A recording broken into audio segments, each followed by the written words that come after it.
Hello, I've found myself in a studio with a camera, so I thought I'd take the opportunity. I'm here in Sydney, Australia, to just throw in my thoughts and my 20 years of research now into this whole phenomenon that's unfolding as I speak, called the Occupy movement. Came out of Wall Street, of course.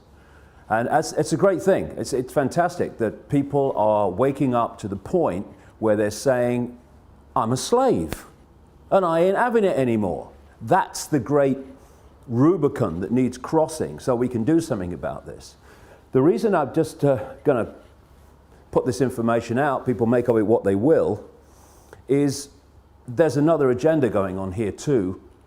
And if the genuine response to this grotesque enslavement of humanity in terms of finance and in terms of so many other things is going to be challenged effectively, then people need to get streetwise to what this other agenda is. And also the fundamentals of what we're dealing with. So I'm going to take it in stages. First of all, the fundamentals of what we're dealing with. If anything is going to happen that's going to change this tyranny of global banking and global finance, then first of all, the way that money is created, or what passes for money is created, has to fundamentally change. If this doesn't change, nothing's going to change because the power doesn't move. There's no change in the power dynamic of money creation, because people don't realize this in vast, vast numbers, that when you ask the question, how is money created? Where does money come from? People have this kind of feeling, what, it's the government's in it? No. Overwhelmingly, massively overwhelmingly, it is not the government's. It is private banks, which, if you do the research, owned by the same people under different names, the same network under different names. Private banks are creating what we call money out of fresh, bloody air, and then charging us interest on it. And it works like this. If you go into a bank and you borrow $50,000, what does the bank do? Does it move precious metal anywhere? I mean, what does it do? What it does is it types into your account $50,000. And from that moment, you start paying interest on $50,000 that has never, does not, and will never exist. Fresh air, theoretical money called credit.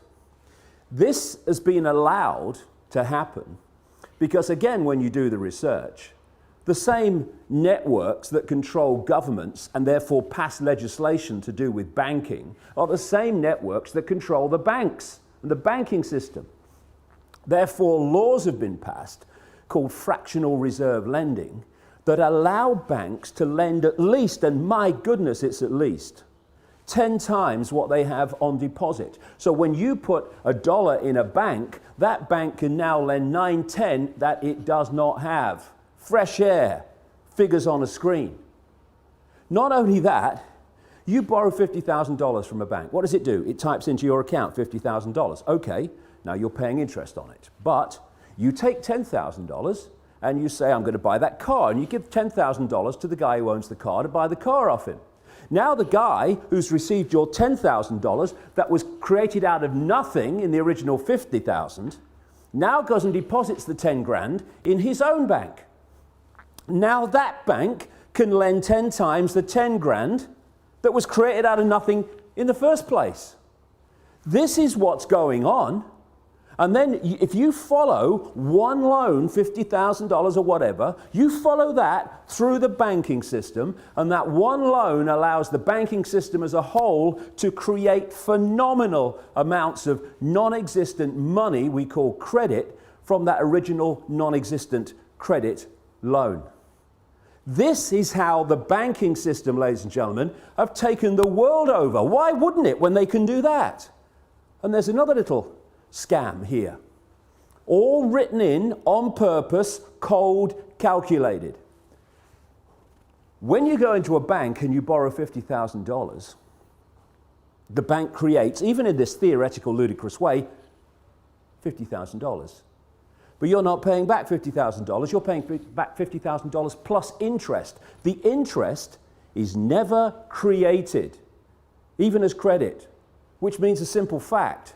At any point in time, coldly calculated, designed to be, there is never anything like enough units of exchange, money, in circulation to pay back all the principal on the debt and all the interest on the outstanding debt. Therefore, people losing their homes, losing their businesses, losing goodness knows what else that they've worked for is built into the system. Now, when you have a boom and there's an expansion of this non-existent, ludicrous money called credit, then Peter pays Paul hides to a large extent the fact that we're in this situation where the outstanding debt cannot be paid back or even nearly paid back plus interest because there isn't the units exchange to do it. But when you go into a recession or a depression and there is a contraction of those ludicrous units of exchange in circulation, then it becomes blatantly obvious that there's not enough units of exchange to pay back all the interest on the debt and all the principal, and that's why you get this explosion, which we've got now, of people losing their homes, losing their businesses, losing their land, their farms, etc. And all these tent cities that are appearing around the world. And so we have a system where the private banks, in the end controlled by the same network, not least around the house of Rothschild and others, the Rockefellers too, in America, have been given this level of power to create money and dictate completely, beyond governments, global finance. And that's why they're able to create booms and busts at will. That's why when they want to create a bust and a depression, which they have now, what do? They refuse to issue the same amounts of ludicrous credit units of exchange. And what do we call it? Oh, the banks have got a credit crunch. A credit crunch, what's that? It's suppressing the amount of money in circulation, so by definition creating this situation we're in. The whole money system has been designed from its creation to be a system of human enslavement and human control and human suppression. So first of all, any occupying protests around the world on the agenda has to be the end of private banks being able to create money out of fresh air on a computer screen and charge interest on it. Now here's a question. Why are governments, they're the government after all, don't they make the laws? I heard somewhere they did.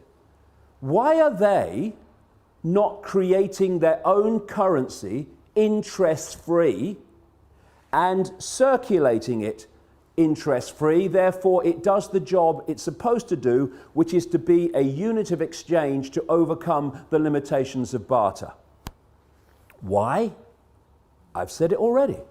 Because the same networks that control the banks control the governments. And so the governments do not pass legislation saying, well, what are we borrowing fresh air money from the banks for, plus interest, and making the people have to pay in taxation all that stuff back?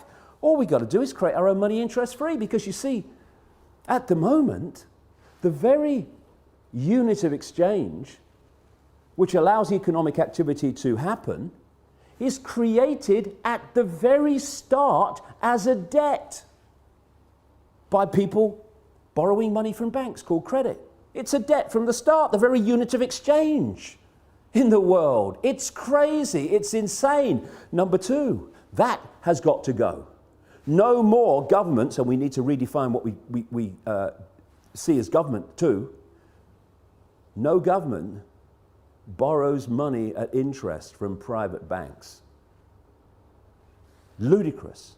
Then there's another thing. Like I say, whether we have a boom or a bust is decided by this very banking system. because they have what they call an economic cycle. It's total corruption and total manipulation. First of all, they put lots of units of exchange out, credit. Oh, you know, you earn 2 and 6 a week? Okay, have this £500,000 house. Yes, here's the money, take it. And they put lots of units of exchange in circulation.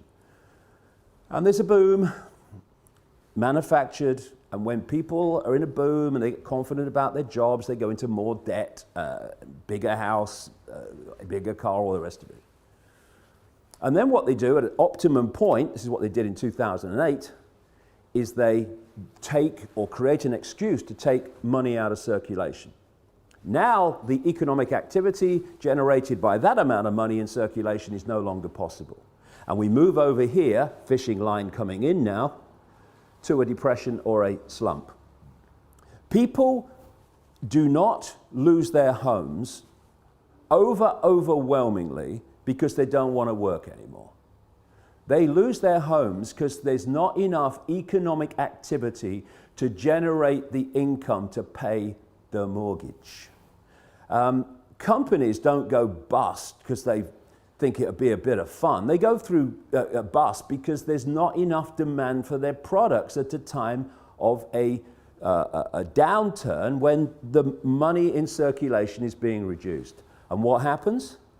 The banks that have created this problem in the first place, they take the homes, they take the businesses, they take the land, they take the real wealth for having not been paid back money that has not, does not, and will never exist. This is the power that the governments, controlled by the same network, have given to the banks to control planet Earth. Anything that comes out of these Occupy protests that does not include demands, not taking no for an answer, this has got to go, it's going to change nothing. And there's another couple of things, maybe a few more, that I'd like to get across to those that are brilliantly protesting around the world. Because there's nothing more manipulatable than genuineness that isn't streetwise. And what we need to do, if we're going to really bring an end to this outrageous, inhuman nonsense, is we have to get streetwise pretty damn quick. Because there are people, vultures, flying around, flitting around these protests, not least in Wall Street, trying to direct it in a certain direction that will make the world more enslaved and more unjust than it is now. There's certain coordinates, 3 will do in this presentation, if you like. 1, where does this network behind the banking system and behind governments and behind the transnational corporations, where does it want to take us? Okay? Well, simple. It wants total control over the entire human race, mentally, emotionally, physically, and financially. And to do that, and there's a few, compared with the 7 billion global population, there are a handful of people at the core of this in full knowledge of what they're doing. They have to constantly centralize decision-making. Because the more you centralize decision-making, the more power the few have over even greater numbers of people. The other thing that goes on is the more you centralize power, the more power you have centrally to centralize even quicker. So the process of centralization of power, it's been given a word now for a long time called globalization. This can move quicker and quicker and quicker through this process of centralized power, more power to centralize even quicker. What they want to create, I've been writing about this now for nearly 20 years, is they want a world government that would dictate all laws, apart from a few local things. All the major laws will be dictated by this world government, just as the European Union dictatorship now dictates something like 75% of the laws that are passed in Britain. They want a world government then that would dictate to everybody on the planet. They want a world central bank that would dictate all global finance to every what is now countries, though they want to break them up into regions. They want a world army to impose the will of the world government on anyone that doesn't want to accept it. That's what NATO is now. You know, when they're justifying bombing whole cities of civilians on the pretext of protecting civilians, and they say the world community has decided, and we have GH, and the international, that's code for world government. And when they then say, we're going to bring NATO in because the world community has decided, no, actually, America, Britain, France, and one or two others have bloody decided, and Israel. They are talking about NATO as a world army. The idea of this structure, where they want to take us, is to have a world government that says, these people, or this group, or this, what is now a country, is not accepting our diktats, send the boys in. And that's what we've seen in Libya. That's what they're trying to bring in Syria. That's what we're seeing increasingly around the world. The international community has decided, send the boys in. NATO, de facto world army. International community, G8, de facto world government. We're seeing it being moved into place. They want a world single electronic currency that would replace all other currencies. No more cash. So now you go into a shop or something, you hand over electronic money, a credit card. The computer says, no, won't accept your card. You least now, still, although it's going out of circulation at an extraordinary rate, you can still say, okay, I'll pay cash. What about when there's no cash and that computer says no to your credit card or your microchip as it's designed to be eventually? That's deciding if you purchase or not. It's all about control. And so they want this world currency, and that's what we're seeing in Europe now. People say, oh, the euro's not working. Look. No, it's not. And you know why? Because it's not supposed to work. It's just a stepping stone. You had all those currencies in Europe, in Italy, in France, all these different currencies. They wanted on the process of getting to this world currency to get rid of them. So they replaced them all, nearly all of them anyway, with the euro. Now all those currencies in one fell swoop gone. Now we're down to one in Europe, in most countries, the euro. So now what do? They want to make the euro not work as the next stage of getting more and more into this, towards this one world currency. So, another thing to mark the card for anyone involved in these Occupy protests, if any suggestion comes along that we should go to some form of world government, or to, and they're even talking about it now, to a world central bank and all this stuff, no, no, no. Listen, it's centralization of power in this world that has got us into this mess. If you have diversity of decision making, there's so many points of decision making, no cabal at the center can dictate that or manipulate that on anything like the scale that it can when you have centralization of power. So we've got the European Union, we've got which is a fascist dictatorship or communist dictatorship, whichever we want to call it. We've got this single currency and all the rest of it, all this economic disaster in Europe, all manipulated on purpose, as it is in America and elsewhere. And I'm seeing people say, well, the answer to all the problems caused by this constant centralization of power, we need more centralization of power. Let's go to a world level now. And yet, as I've shown in my books for 20 years, this is exactly what the plan has been all along. And if we're not very, very careful, many of the Occupy protesters are going to be manipulated, unless they get streetwise about the game and how it's played. They are going to get manipulated into accepting, even demanding, a solution to a problem that is going to make the problem even worse and the enslavement of humanity even more extreme.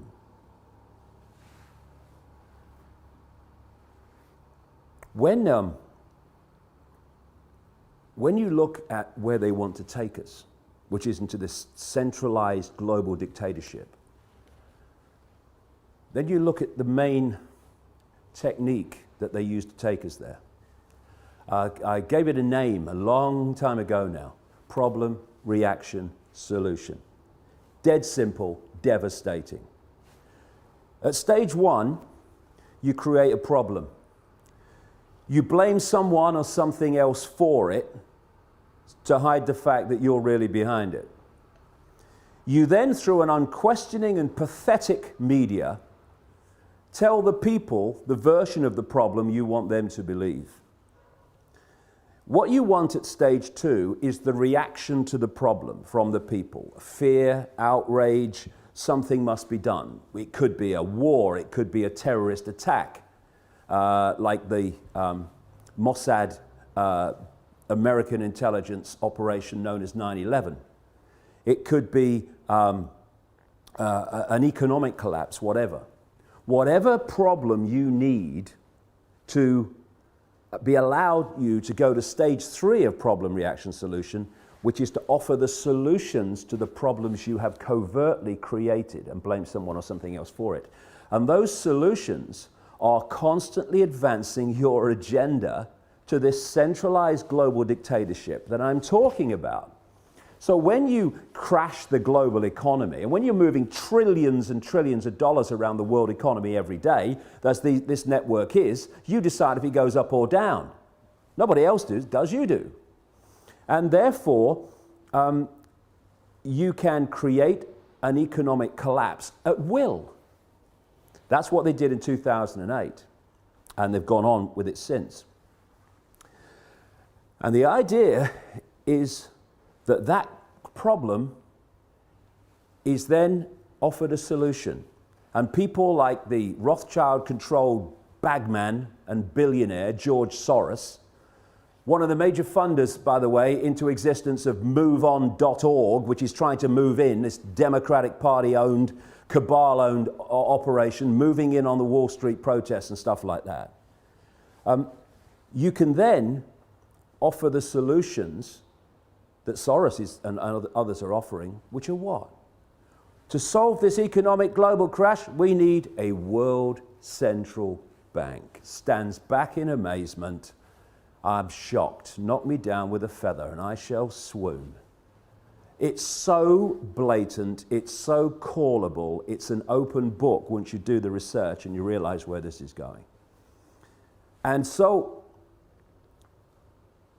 it's so vital as we've reached this point, this cusp where so many people have gone through or are going through this process now, where they're saying, I'm a slave and I'm not having it. And then they go to the next stage, which is what we're starting to see. It's so important that they don't allow themselves to be pawns, genuine pawns, unknowing pawns, but pawns all the same, in a manipulation that then takes us on to the next stage of an even greater financial and human enslavement than we've had up to this point. Because this is a vital area. It's vital not to get focused and obsessed with corporations and banks and all that stuff. It's about control. It's about human control. And the form it takes doesn't matter to these people. They just want the form that brings most control. Now, in the process of doing this, they've reached a point where the control has been going on through a banking system, private banking system, controlled by these families and their networks, and through corporations controlled by the same families and these networks. I mean, I keep seeing people say, we must have an end to capitalism. We don't have capitalism. We have cartelism. It's like J.D. Rockefeller said, competition is a sin. We have an oil cartel, a pharmaceutical cartel, a biotech cartel, on and on it goes. And these are the cartels of these families. This is how they control and dictate at this point. But they want to go to the ultimate level of human control, where they don't have corporations, so we know them anymore. And so if we can get caught in, get rid of the corporations, I'm all for that. But the question is, to be replaced by what? And this is the structure they want. They want the world government, the world central bank, the world currency, the world army to implement the will of the world government, and then they want the world government ministries. Read 1984. George Orwell, real name Eric Blair, wasn't coming from his imagination. He had access to the projected agenda through the Fabian Society. Exactly the same Fabian Society that Aldous Huxley was a member of, and thus had the inside knowledge to write a prophetic novel called Brave New World. They were coming from knowledge of what the projection was. Huxley, it seems, supporting it, and Orwell not supporting it, trying to expose it. But it's still the same source of where it came from. This has been going on for so long. What they want is the world government and then the World Ministry of Oil, which would take over all the oil corporations, all the oil infrastructure, all the oil finance, everything. They want a World Ministry of Health that would take over all the pharmaceuticals and encompass what is now the World Health Organization, a Rockefeller Rothschild creation, by the way. They want a World Ministry of Trade that would encompass the World Trade Organization and dictate global trade from a central point. A World Ministry of this, a World Ministry of Biotech, and all the rest of it. And so they want to absorb the corporations as they are now into these ministries for the ultimate global dictatorship. And the same people behind the banking system now and the corporations now will be controlling the world government and the ministries. But the same thing, but it will go on to a much higher level and a much more coordinated level of human control. So, they will want people, protesters against the outrageous injustices and grotesque actions and behavior of the corporations, to call for the end of the corporations, call for the end of the banks. Yes, fine. But we have to dictate what replaces them. Diversity from the center. Control that people have of their own lives in their own communities, not what they want. And what I have to say, speaking now, I'm seeing happening around the world in these protests, having the cabal you were protesting against dictating what this stuff is replaced by. If we go there, more and more centralization of power, we'll live in a global fascist state within 10 years. Our children and grandchildren will live a lifetime bloody nightmare. Or we can go this way and saying we want power from the center to people in their communities. So no central cabal can dictate the lives of everyone in a country or a state, never mind everybody on the bloody planet. And one final thing. You know, these organizations that move in, like moveon.org, I mean, I wish the bloody would, sooner the bloody better, that are Soros funded and Democrat Party controlled and all these people. And then I mean, if people, you know, a lot of the people in the protests, if they hear this bit, they'll be going, boo, what are you doing? Because I've seen them do it to people. Global warming caused by humans is a bloody giant hoax. It's been created to justify dramatic changes in society and control in society to advance this very agenda I'm talking about. Because if you're playing problem, reaction, solution, and you want, therefore, to present global change, you've got to generate global problems to which you can offer global solutions. Climate change. Everyone's affected. We need global laws. What's international law, by the way? Oh, international law. International law is law that everyone on the planet is supposed to obey. This is the world government international law coming into place. Anyone does a modicum of basic scientific research, they will see that human-caused climate change, notice it's climate change since temperatures started falling. When they go up again in the sun cycle, it will be global warming again. But do a modicum of research and you find that the whole idea was a scam. Anything that Al Gore's involved is a scam by definition. He knows nothing else. And yet, we're having these organizations like, was it 350.org? and these others, oh yes, we must have climate change legislation. Yes, come on, build me prison a bit more. Give me some carbon tax. Let's have it, high five. Because that's the way we've got to solve the problem. The way we solve the problem, we take our freaking minds back and stop having them dictated by other people. You must believe this, you must believe that. And again, this might upset a few people, but I don't care. When I see around some of these protests, someone on a microphone speaking the words, and then everyone repeats the sentence, then he says another sentence, and everyone repeats the sentence, and we want freedom. People say to me, oh yeah, but that's giving everyone a voice. No, it's not. It's giving them the right to repeat what he's saying. It's not giving them a voice. It's turning them into groupthink, which is how we got into this mess. Individual think, unique think. That is what will get us out of it. Breaking out of these patterns of collective response and behavior.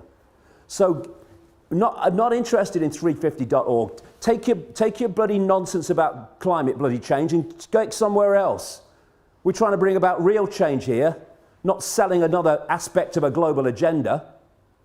And move on .org and everyone like you go and do your bloody work somewhere else. Take your Soros money somewhere else. This is going to be a revolution that's going to make a difference. It's going to be a revolution of people, not organizations, not cooperating with their own enslavement, individually, and yes, together, collectively. This is a great opportunity to make a difference. But we need to get streetwise, and we need to get these parasites of the genuine energy of the people who've concluded, I'm a slave and I'm not having it, out of this whole deal. Because if we don't, they'll take it over and they'll do what every other one has done when it seems like some change is taking place. Look at Obama. Change, I stand for change. No, you don't. You stand for business as usual and then some, as we've seen. It's just a word. Real change happens in changing real lives, not in spouting the fricking syllables change or change. One syllable, two syllable, one syllable. It doesn't bloody matter, does it? Because when Obama says it, it could be 50 bloody syllables. Nothing's going to change for the better because he ain't there to do that. So we have to do it. Come on, let's go.